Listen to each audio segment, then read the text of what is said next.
Un saludo muy cariñoso a la distancia. Espero que se encuentren bien de salud y siguiendo las recomendaciones que nos dio el gobierno para esta cuarentena. A continuación, recordaremos lo aprendido en clase, la psicología y los procesos psíquicos. Iniciaremos preguntándonos, ¿Qué es la psicología? Algunas de las personas piensan que la psicología es para los locos. Es brujería, resuelve problemas, es una fórmula mágica, predice el futuro, nadie lo necesita. Lee la mente. Muchas de estas respuestas nos causan risa, pues simplemente no son ciertas. Etimológicamente, la palabra psicología proviene de dos voces griegas, psique, que significa alma, y logía, que significa estudio o tratado. Así, la psicología se originó como el estudio del alma. ¿Quiénes fueron los primeros psicólogos?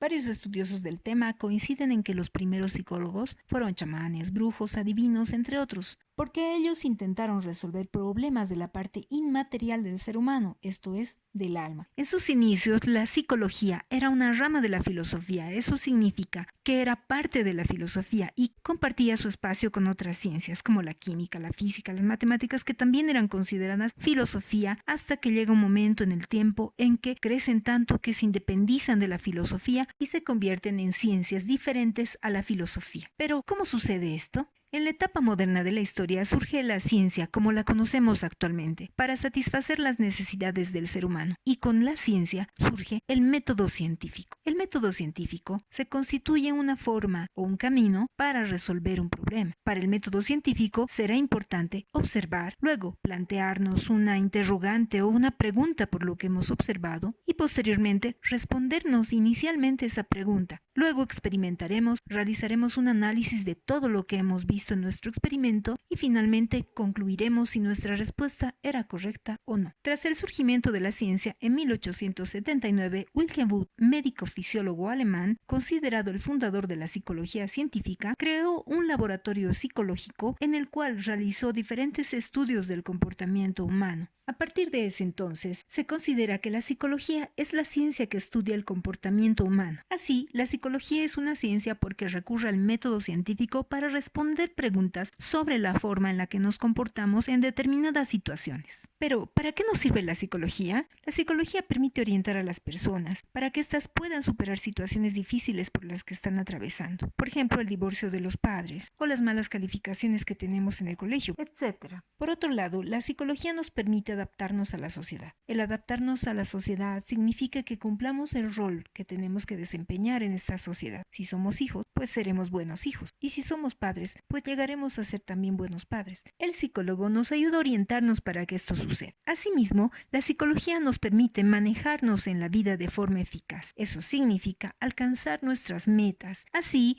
los primeros psicólogos iniciaron estudios sobre la conducta humana, pero llegado un momento surgen desacuerdos y diferentes opiniones sobre qué debería estudiarse de la conducta humana, cómo deberían realizarse estos estudios, etc. Por ello, se empiezan a dividir en grupos más pequeños. A estos hoy en día se les llama escuelas o corrientes de pensamiento psicológico. Entre las corrientes o escuelas psicológicas más conocidas se encuentran el conductismo, el humanismo, el psicoanálisis, el cognitivismo o psicología cognitiva. El conductismo surge en 1909. Sus máximos representantes son Watson, Pavlov y Skinner. Ellos observan la conducta humana para entender cómo aprende el ser humano a partir de ciertos experimentos que realizan en principio con animales. El psicoanálisis surge en 1895. Su fundador es Freud, quien intenta entender los actos inconscientes del ser humano para identificar la personalidad y la motivación afectiva. Un ejemplo de acto inconsciente es la cleptomanía, que es una inclinación al hurto o robo de objetos de forma inconsciente. Esto significa que la persona, sin darse cuenta, guarda objetos que no le pertenecen y cuando llega a su casa y ve esos objetos, se pregunta cómo llegaron a su poder.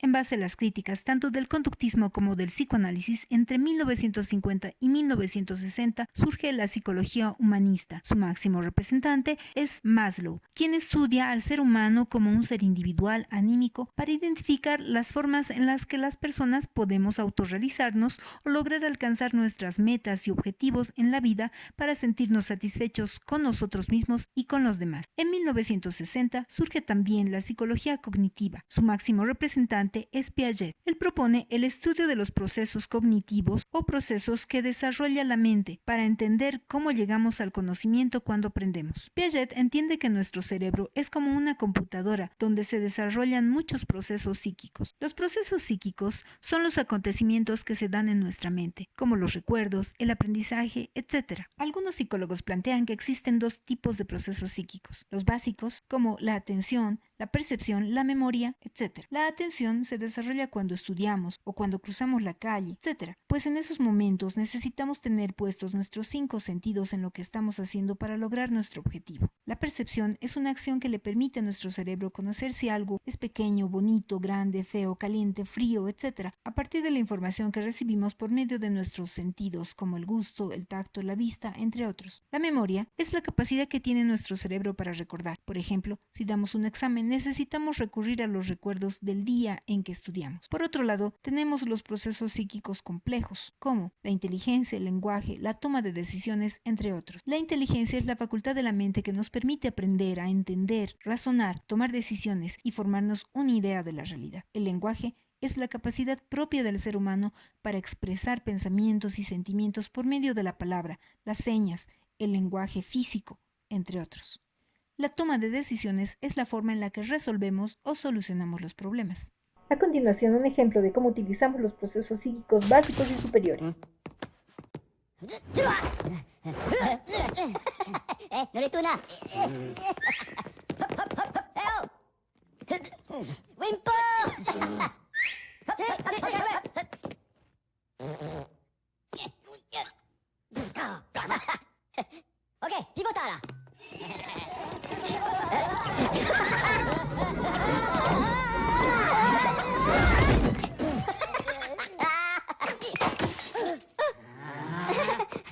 ¿Pomelo?